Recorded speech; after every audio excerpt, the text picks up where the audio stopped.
Welcome to public TV news బులెటిన్ల ముందుగా headlines. Khairatabad బడా గణేష్ శోభయాత్ర ప్రారంభం.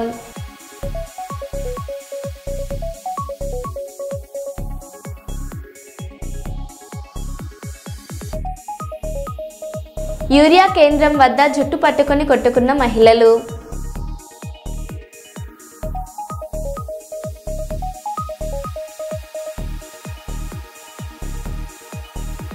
గంగమ్మ ఒడికి చేరిన ఖైరతాబాద్ గణేశుడు.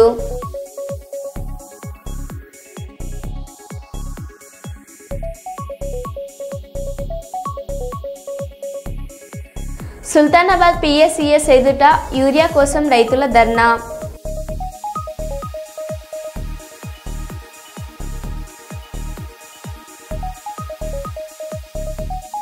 వెస్ట్ సైడ్ షాపింగ్ మాల్ను ప్రారంభించిన మంత్రి ఎమ్మెల్యే టీజీ భరత్.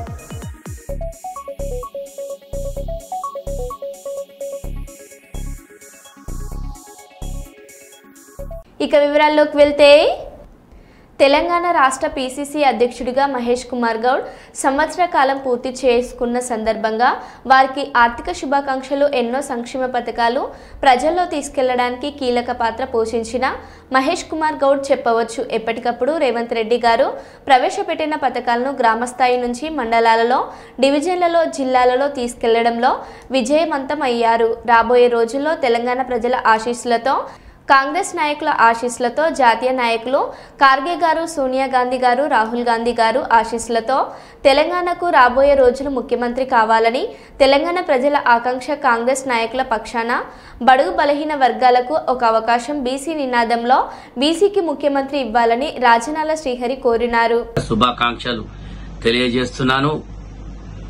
వారు సంవత్సర కాలం పూర్తి సందర్భంగా ఎన్నో సంక్షేమ పథకాలు ప్రజల్లోకి తీసుకెళ్లడానికి కీలక పాత్ర పోషించిన వ్యక్తిగా మహేష్ కుమార్ గౌడ్ గారు చెప్పవచ్చు. మరి అదేగాక ఎప్పటికప్పుడు రేవంత్ రెడ్డి గారు ప్రభుత్వం ఏదైతే ప్రజలకు పథకాలు ఇస్తుందో అటువంటి పథకాలను ఎప్పటికప్పుడు జిల్లాల వారీగా, మండల వారీగా, గ్రామాల్లోకి వెళ్లే విధంగా వారి పూర్తి శ్రద్దతోని మరి పథకాలను ప్రజలు తీసుకోవడంలో విజయవంతమయ్యారు. మరి అటువంటి నాయకుడు రాబోయే రోజుల్లో తెలంగాణ ప్రజల ఆశీస్సులు మరియు తెలంగాణ కాంగ్రెస్ నాయకుల ఆశీస్సులతోని మరియు కాంగ్రెస్ పార్టీ సోనియా గాంధీ, రాహుల్ గాంధీ గారి, ఖార్గే గారి యొక్క ఆశీస్సులతో తెలంగాణకు రాబోయే రోజుల్లో ముఖ్యమంత్రి కావాలని తెలంగాణ ప్రజల పక్షాన, కాంగ్రెస్ పార్టీ ప్రజల పక్షాన, కాంగ్రెస్ పార్టీ నాయకుల పక్షాన నేను వారిని మనస్ఫూర్తిగా కోరుకుంటూ అధిష్టానాన్ని కూడా కోరుతున్నాను. బడుగు బలహీన వర్గాలకు మరి ఒక అవకాశం ఇవ్వాలనే ఆలోచనతో గత 50 ఏళ్ల నుంచి ఒక్కనాడు కూడా ఒక బడుగు బలహీన వర్గాల ముఖ్యమంత్రిని ప్రజలకు ఇవ్వాల్సిందిగా నేను మనస్ఫూర్తిగా కోరుతున్నాను. ఎందుకంటే ప్రస్తుతం ఉన్న బీసీ నిదానంలో మరి ఆ యొక్క బీసీ నిదానంలో దాన్ని మనం కాంగ్రెస్ పార్టీ గుర్తించాలి అంటే తప్పకుండా మరి తెలంగాణ ముఖ్యమంత్రిగా రాబోయే రోజుల్లో పీసీసీ అధ్యక్షులు మహేష్ కుమార్ గౌడ్ గారికి ఇవ్వాల్సిందిగా నేను కాంగ్రెస్ అధిష్టానాన్ని కోరుతున్నాను. మైబాద్ జిల్లా నెల్లికుదురు మండల కేంద్రంలోని అగ్రోస్ రైతు సేవా కేంద్రం ఫర్టిలైజర్ షాప్ ముందు యూరియా కోసం తెల్లవారుజాము నుంచి యూరియా బస్తా కోసం భారీగా తరలివచ్చిన రైతులను చూసి షాప్ యజమాని, పోలీసులు రైతు వేదిక దగ్గర యూరియా టోకెన్లను ఇస్తామని రైతులకు చెప్పడంతో రైతు వేదిక దగ్గరకు పరిగెత్తిన రైతు వేదిక దగ్గర భారీగా రైతులు ఉండడంతో అగ్రోస్ ఫర్టిలైజర్ షాప్ యజమాని ఊరు చివర మట్టి దిబ్బపై నిల్చొని యూరియా టోకెన్లు ఇస్తాం, అందరూ లైన్లో ఉండాలని చెప్పడంతో రైతుల మధ్యన తోపులాటలో అగ్రోస్ యజమాని కోపంతో టోకెన్లు రైతుల మీద గాలికి విసిరేసి అక్కడి నుంచి వెళ్లిపోయిన అగ్రో యజమాని ఆధార్ కార్డ్, పాస్బుక్ జిరాక్స్లు తీసుకొని యూరియా బస్తాలు ఇవ్వాల్సిన అగ్రోస్ షాప్ యజమాని గాలిలోకి యూరియా టోకెన్లు విసిరేయడంతో ఆగ్రహం వ్యక్తం చేస్తున్న రైతులు.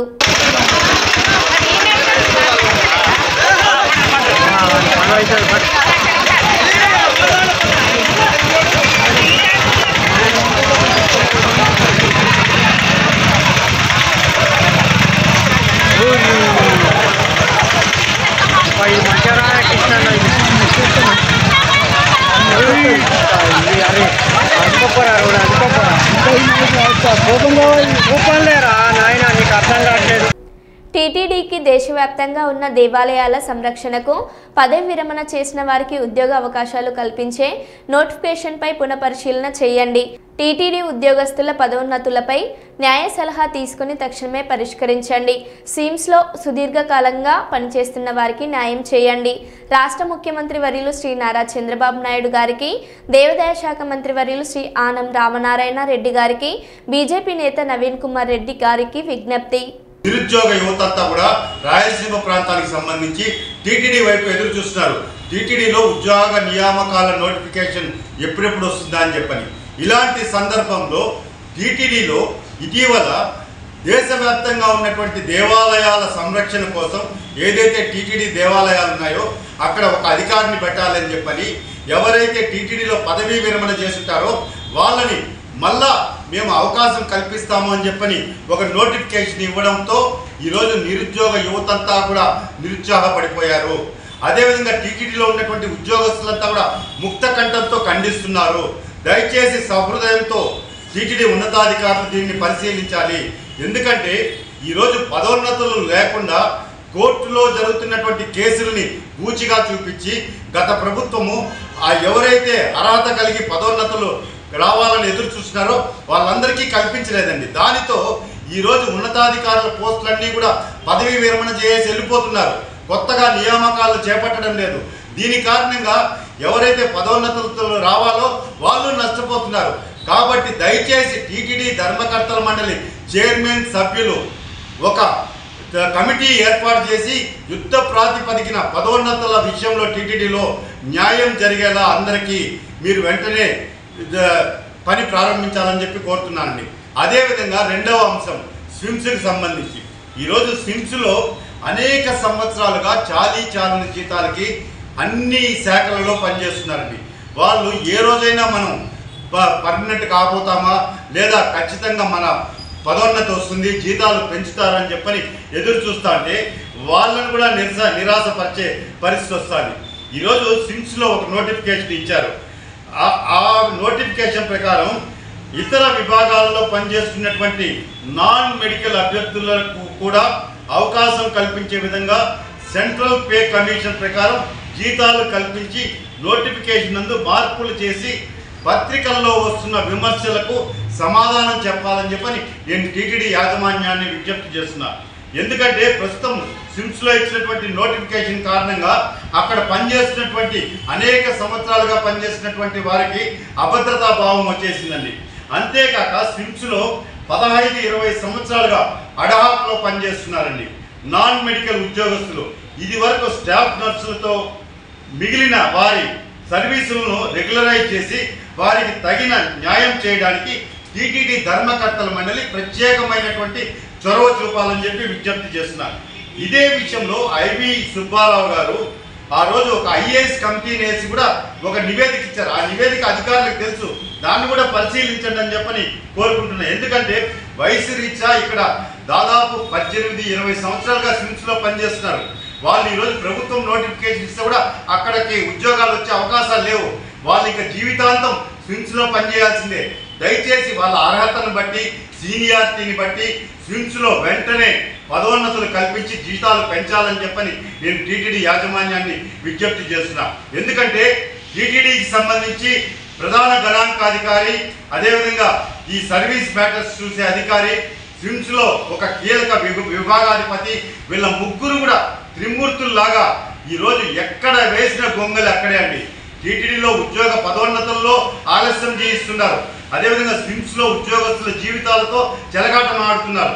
దీని కారణంగా ఎన్డీఏ కూటమి ప్రభుత్వానికి చెడ్డ పేరు అపకీర్తి వచ్చే ప్రమాదం ఉంది. కాబట్టి టీటీడీ ఈఓ గారు అపారమైనటువంటి అనుభవం కలిగినటువంటి ఐఏఎస్ అధికారి.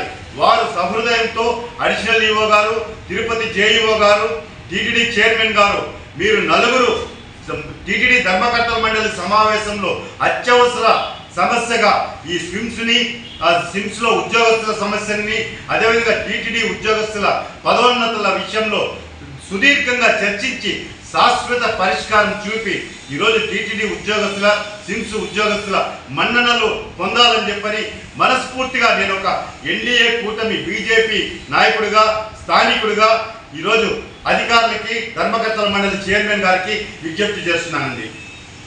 పెద్దపల్లి జిల్లా గోదావరి నదిపై ఉన్న బ్రిడ్జి వద్ద గణేష్ నిమజ్జన ఉత్సవాలకు అధికారులకు ఏర్పాటు చేశారు.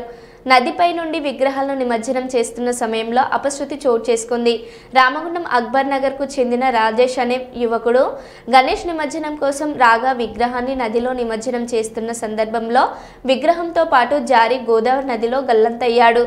గల్లంతైన యువకుడి ఆచూకీ కోసం అధికారులు గజ ఈతగాళ్లు బొట్ల సాయంతో గాలింపు చర్యలు చేపట్టారు. అయితే అధికారులు రక్షణ చర్యలు ఏర్పాటు చేయకపోవడం వల్లే యువకుడు నదిలో పడి గల్లంతయ్యాడని బంధువులు ఆరోపిస్తూ గోదావరి బ్రిడ్జిపై ఆందోళనకు దిగారు. దీంతో భారీగా వాహనాలు ఎక్కడికక్కడే ఆగిపోయాయి. గల్లంతైన రాజేష్ ఆచూకీ కోసం ప్రయత్నం చేస్తామని గోదావరికని ఏసీపీ మడత రమేష్ హామీ ఇవ్వడంతో బంధువులు ఆందోళన విరమించారు. అయితే నిమజ్జన ఉత్సవాలలో అధికారుల నిర్లక్ష్యం రక్షణ చర్యలు చేపట్టకపోవడం వలన ప్రమాదం జరిగిందని బాధ్యులైన అధికారులపై చర్యలు తీసుకోవాలని స్థానిక టీఆర్ఎస్ నాయకులు కౌశిక్ హరినాథ్ డిమాండ్ చేశారు.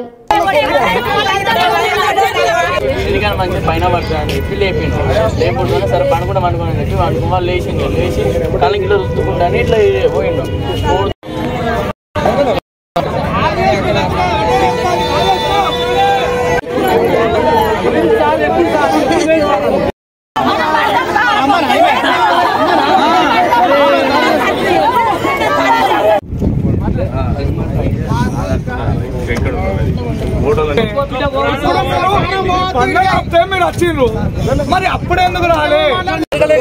టీమే లేదు, సర్చ్ టీమే లేదు.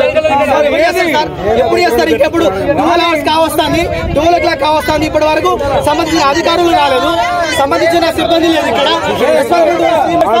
ఎవ్వరు లేరు. ఇక్కడ ఏ రకంగా మిమ్మల్ని వాళ్ళ కుటుంబం రోడ్డు మీద పడదు. ఇవాళ ఒకే ఒక కొడుకు పడిపోయింది. అక్కడ తల్లిదండ్రులు లేడు.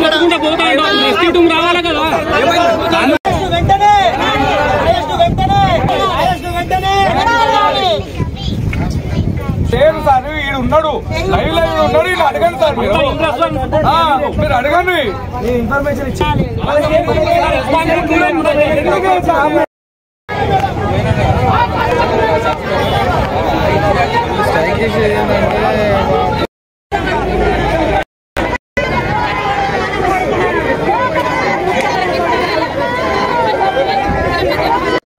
జరిగేటువంటి గణేష నిమజ్జనం కార్యక్రమం వారు నవరాత్రులు కూడా పోలీస్ అధికారులు, మున్సిపల్ అధికారులు, రెవెన్యూ అధికారులు, ఎన్టీపీసీ, సింగరేణి వారు మిగతా కర్మాగారాలకు సంబంధించిన అధికారులు కూడా దీన్ని కోఆపరేట్ చేసి నిర్విఘ్నంగా గత చాలా ఏళ్ళుగా జరుగుతూ ఉన్నాయి.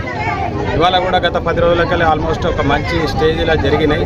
దురదృష్టవశాత్తు ఏదైతే యాక్సిడెంట్ జరిగిందో జరిగిన తర్వాత జరగడం అనేది యాక్సిడెంట్లు జరుగుతూ ఉంటాయి, కానీ జరిగిన తర్వాత అనేది ప్రాపర్ రియాక్షన్ అనేది ఇక్కడ కనబడకనే వాళ్ళ బాధితులు ఉదయం 4-5 గంటలకెళ్ళి ఇక్కడ ఉంటే ఎవరు ప్రాపర్గా రెస్పాండ్ కాకపోవడం వల్లనే ఈ విధంగా రాస్తారోకా చేయాల్సిన పరిస్థితి వాళ్ళకి ఏర్పడ్డది.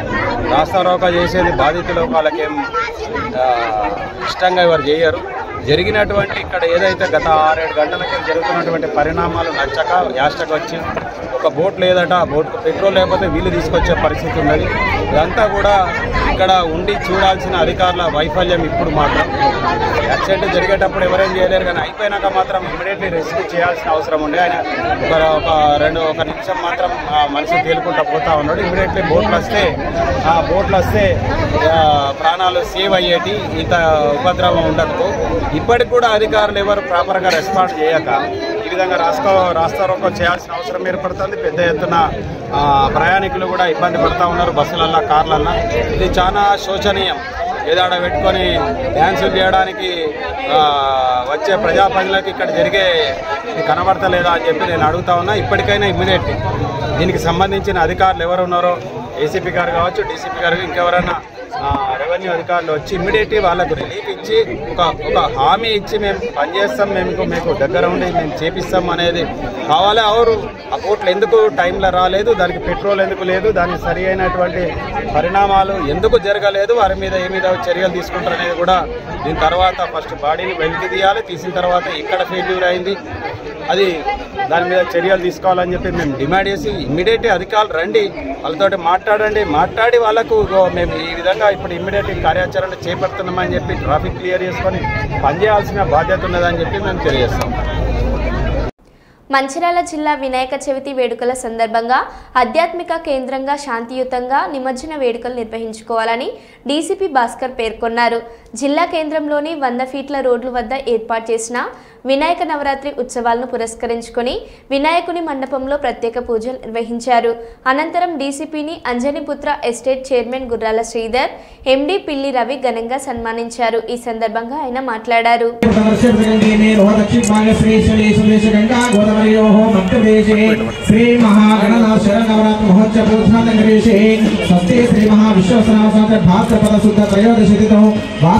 लक्ष्मी वास्त्र नक्षत्र शमयोग यशोकन्ये एवं विशेषतायां श्रीमान गोत्रस्य गोत्रस्य दुब्बश्रीमन गोत्रस्य भास्कर नामधेयस्य मालिनी नामधेयः मुक्ति प्रसन्न चिन्मयी नामधेयस्य घनश्याम चिद्वलासनामधेयस्य यजमानस्य मम सकुटुम्बस्य क्षेम स्थैर्य धैर्य विजय अभय आयुरारोग्य अष्टेश्वरी सिद्धिरस्तु श्री महावरसिद्धि विनायक अनुग्रह फलप्राप्तिरस्तु तदा सदास्तु। जय बोलो गणेश महाराज की जय।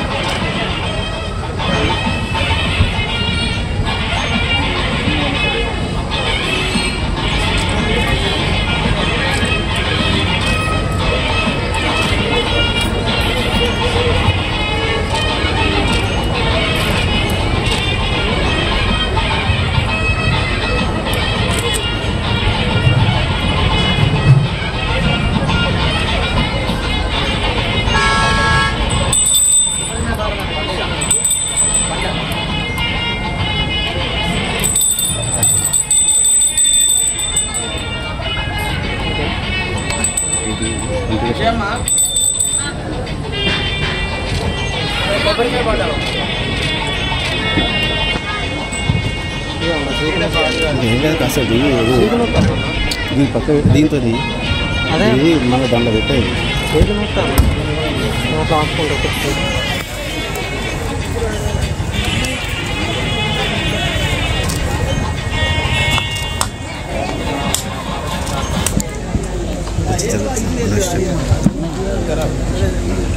ఇంకో బుక్ లేదా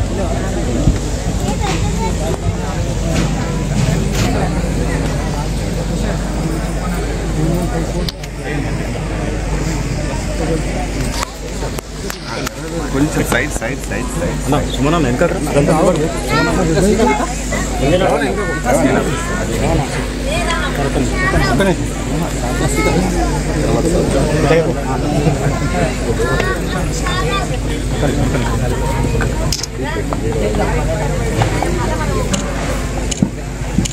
చెప్పండి సార్.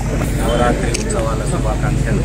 ఈరోజు 100 ఫీట్ రోడ్లో ఉన్న అంజనాపుత్ర గణేష్ మండపాన్ని సందర్శించి స్వామివారి పూజ కంప్లీట్ చేసి ఆశీస్సులు తీసుకోవడం జరిగింది. ముఖ్యంగా మంచిర్యాల జిల్లాలో 2400 వినాయక విగ్రహాలు ప్రతిష్టాపన చేయడం జరిగింది. ఇవి వివిధ ప్రాంతాలలో ఇందారం గోదావరి నుంచి గూడెం గోదావరి అండ్ మంచిర్యాలలో ఉన్న గోదావరి ప్రాంతాల్లో నిమజ్జనానికి పూర్తి ఏర్పాట్లు చేయడం జరిగింది. ముఖ్యంగా భక్తులందరికీ విజ్ఞప్తి, నిర్వాహకులకు విజ్ఞప్తి, మనము వినాయక పూజ చేసేది ప్రజలందరూ ఆయురారోగ్యాలతో ఐశ్వర్యాలతో ఎదుగుతున్న విధంగా సమాజానికి మంచి జరగాలని వినాయకుడిని ప్రతిష్ఠించి ఎలాంటి ఆటంకాలు విఘ్నాలు రాకుండా ఉండాలని మనం పూజా పురస్కారాలు చేస్తున్నాం. కానీ ఈ సందర్భంలోనే అత్యంత జాగ్రత్తలు తీసుకోవాల్సిన అవసరం ఉంది. ముఖ్యంగా వినాయక వెహికల్ మీద మౌంట్ చేసేటప్పుడు ఎలక్ట్రిసిటీ చాలా జాగ్రత్తగా ఉండాలి. వెహికల్ డ్రైవర్స్ని కూడా ముందే చూసుకోవాలి. వాళ్ళు ఏమైనా తాగి అట్లాంటివి లేకుండా చూసుకొని అలర్ట్గా పెట్టుకోవాల్సిన అవసరం ఉంది. పోలీస్ డిపార్ట్మెంట్ పరంగా కమిషనర్ ఆఫ్ పోలీస్ రామగుండం గారి ఆదేశానుసారం జిల్లాలో భారీ స్థాయిలో ఏర్పాట్లు చేసినాము. ముఖ్యంగా కలెక్టర్ గారు అండ్ మున్సిపల్ రెవెన్యూ సిబ్బందితో కూడా లైటింగ్, ప్రాపర్ ట్రైన్స్ పెట్టడం, గైడెన్స్ ఇచ్చేటందుకు కూడా మా యొక్క పోలీస్ సిబ్బంది ఉన్నారు. కాబట్టి భక్తులు ఆనందోత్సవాలతోటి, భక్తి శ్రద్ధలతోటి గణేష్ నిమజ్జన శోభాయాత్ర జరుపుకోవాలని కోరుతున్నాము. Thank you.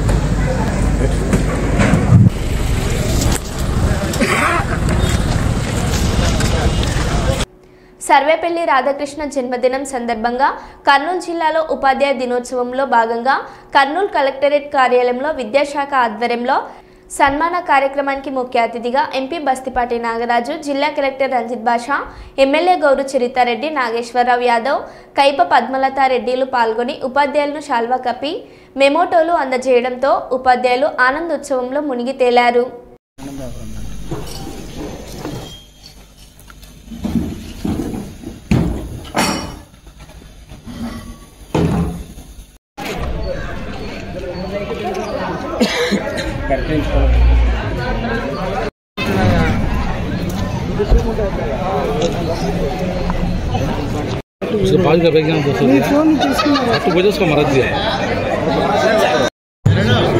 వీరు డిజిటల్ కంటెంట్ కి సంబంధించినటువంటి యాక్టివిటీస్ నిర్వహించారు.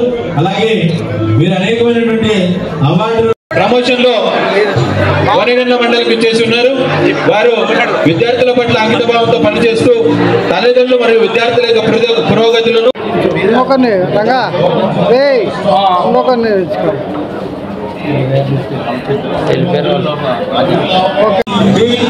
సూర్యప్రకాష్ రెడ్డి గారు పాఠశాల సహాయకులు, Telugu government high school boys, Urdu, Kurnool వీరిని ఆహ్వానిస్తున్నారు. సంవత్సరాల కిందట స్వామి వివేకానంద స్వచ్ఛంద సేవా సంస్థను కూడా స్థాపించి స్వచ్ఛంద సేవా కార్యక్రమాలను, ఉపాధ్యాయ వృత్తులను విశేషంగా కృషి చేస్తున్నారు.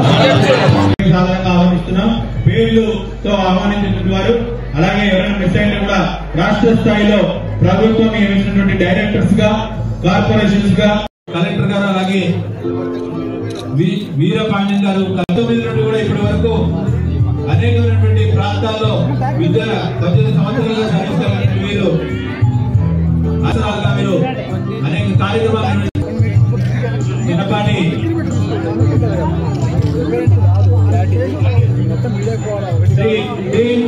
సూర్యప్రకాష్ సహాయకులు, తెలుగు గవర్నమెంట్ వారి యొక్క కృషిని చదివారు. వారికి అభినందనలు. తర్వాత శ్రీ జి చెన్న బసవరాజు గారు, ఎస్సిడి ఫ్రమ్ ఎంపీపీఎస్ ఎస్సీ గాజులదిన్నే గొనిగండ్ల మండలి. శ్రీ సౌభాగ్య రాణి గారు, English Errabadu main school Gonagandla మండలంలో పిఎస్హెచ్ఎంగా ఈ మధ్యనే రిక్రూట్ కావడం జరిగింది. 98 నుంచి నేను టీచర్ వృత్తిలో కొనసాగుతూ ఈరోజుకి 28 సంవత్సరాలు పూర్తి చేసుకోవడం జరిగింది. ఇంతవరకు నా బాధ్యతలను సక్రమంగా నిర్వహించుకున్నా కానీ ఈ అవార్డుతో ఒక పెద్ద గుర్తింపు అనేది రావడం జరిగింది. ఈ అవార్డు అందించడం జరిగింది. 8 సంవత్సరాలు అక్కడే, ఇటీవల 8 సంవత్సరాలు నా యొక్క కృషి పట్టుదలతో సేవలను నాకు కాస్త క్రీడా అనుభవం ఉంది సార్. ఆ క్రీడా నైపుణ్యాన్ని ఉపయోగించుకొని ఎటువంటి పీడీ కూడా లేకుండా ఇది చాలా సంతోషం. మేము మా సర్వీస్లో ఇంతవరకు చేసినటువంటి సర్వీస్లో ఇన్స్పైర్ అవార్డ్స్ అయితే ఏమి, NCSC national children science Congress అయితే ఏమి, తర్వాత ఇండియన్ స్పేస్ క్విజ్లో అయితే ఏమి, కౌశల్ క్విజ్ కాంపిటీషన్ నందు అయితే ఏమి పిల్లలు అప్రిషియేషన్ సర్టిఫికేట్ ఇచ్చారు. తర్వాత 2015 సంవత్సరంలో 100% 10th క్లాస్ రిజల్ట్స్ సాధించినందుకు గాను అప్రిషియేషన్ లెటరు మా సోషల్ వెల్ఫేర్ రెసిడెన్షియల్ ఇన్స్టిట్యూషన్ వారు లెటర్ పంపించడం జరిగినది. ఈ అన్ని సేవలకు గాను మన జిల్లాలో ఈరోజు ఉత్తమ ఉపాధ్యాయుడిగా నేను గుర్తింపు పొంది సన్మానం గ్రహించడం జరిగినది. ఇందుకు విద్యాశాఖ వారి తరఫున కలెక్టర్ గారికి ప్రత్యేక ధన్యవాదాలు. Thank you sir. ఒకనొక దశలో ఆ గ్రామంలో కక్షలు కార్పణ్యాలు ఉన్నటువంటి ఆ ప్రాంతంలో నేను ఉపాధ్యాయుడిగా వెళ్ళిన తర్వాత పాఠశాలలో అనేకమైనటువంటి విప్లవాత్మకమైనటువంటి మార్పులు తీసుకురావడం, తర్వాత విద్యార్థులలో విద్య యొక్క ఆవశ్యకతను గురించి తెలపడం అనేటువంటి, దాని తర్వాత గురువు యొక్క స్థానం బాగుంటుంది, ఉపాధ్యాయ వృత్తిలో మంచి గౌరవం ఉంటుందనే ఉద్దేశంతో ఆమెకు నేను ఇంటర్మీడియట్, డిగ్రీ, పీజీ, బీఈడ్ పని ట్రైనింగ్ చేపించి ఉపాధ్యాయ వృత్తిలో స్థిరపడేటువంటి చేసినటువంటి ఘనత నాకు దక్కిందని అనుకుంటున్నాను. అదేవిధంగా నేను చదివించడం నాలో గొప్పతనం ఏం లేదు, కానీ ఒక గృహిణిగా ఉంటూ అన్ని సేవలు చేస్తూ తను కూడా ఎదుగుతూ ఒక ఉపాధ్యాయ వృత్తిలో స్థిరపడమైనటువంటిది నాకు చాలా సంతోషం. ఈ సందర్భం మా కుటుంబం చాలా ఆనందంగా ఉంది. ఈ ఆనందాన్ని 10 మందికి పంచుతూ పత్రికా ముఖంగానే సోదరుల మీడియా ముందరగానే నేను మనస్ఫూర్తిగా మీ అందరికీ కూడా శుభాభివందనములు సెలవు తీసుకుంటూ నమస్సుమంజలు తెలియజేస్తున్నాను. జై హింద్, జై తెలుగు తల్లి. Thank you. మైబాద్ జిల్లా కేంద్రంలోని ఆగ్రోస్ రైతు సేవా కేంద్రం వద్ద ఆధార్ కార్డు నమోదు విషయంలో 2 మహిళల మధ్య ఘర్షణ. దీంతో నడి రోడ్డుపై జుట్టు పట్టుకుని కొట్టుకున్న మహిళలు.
మరో బులెటిన్లో మళ్ళీ కలుద్దాం. Stay tune.